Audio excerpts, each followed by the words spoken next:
హరి ఓం శ్రీమాత్రే నమః. లలితా సహస్రనామ పారాయణలో భాగంగా ఈరోజు అమ్మవారి నామం 5 అక్షరాల నామం 608వ నామం దండనీతిస్థ. ఈ నామంతో అమ్మవారికి నమస్కారం చేసుకునేటప్పుడు ఓం దండనీతిస్థాయై నమః అని చెప్పుకోవాలి. సమస్త విశ్వాన్ని పరిపాలించగలిగేటువంటి తల్లి శ్రీ మహారాజ్ఞి అమ్మవారు. రాజ్యపాలనాధికారులు ఆచరించవలసినటువంటి విధానాలు, అవలంబించాల్సినటువంటి పద్ధతులు ఇలా చాలా ఉంటాయి.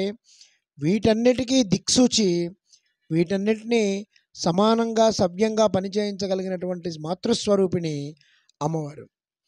దండనీతి యందు ఉన్నది అని చెప్పి మనం దీనికి చెప్పుకోవాలి. నీతి శాస్త్రజ్ఞురాలైనటువంటి అమ్మవారు ఈ దండనీతిలో ఆశ్రయించి ఉంటుంది.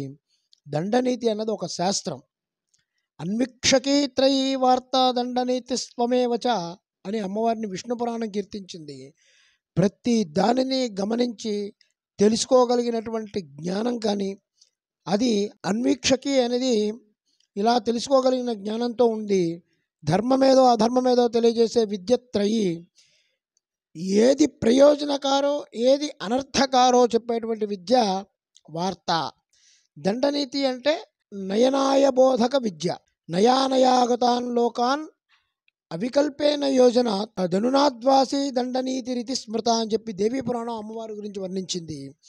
ఏ మార్గంలో వెళ్తే మంచో, ఏ మార్గంలో వెళ్తే చెడో చూపించుకుంటూ మంచి మార్గంలో వెళ్ళిన వారిని ఎలా రక్షించాలో, చెడు మార్గంలో వెళ్తున్న వాళ్ళని ఎలా శిక్షించాలో చెప్పేటువంటి శాస్త్రం పేరు దండనీతి. ఈ దండనీతి శాస్త్రం అమ్మవారికి యొక్క స్వరూపం. ఈ దేవి దండనీతిగా ఉన్నటువంటి ఈ లోకమంతా కూడా నిర్వహిస్తూ ఉంది. రాజదండం రాజరాజేశ్వరి దేవి చేతిలో ఉంది. అమ్మ శాసనాన్ని దాటడం దేవతలకు కూడా వల్ల కానిటువంటి విషయం.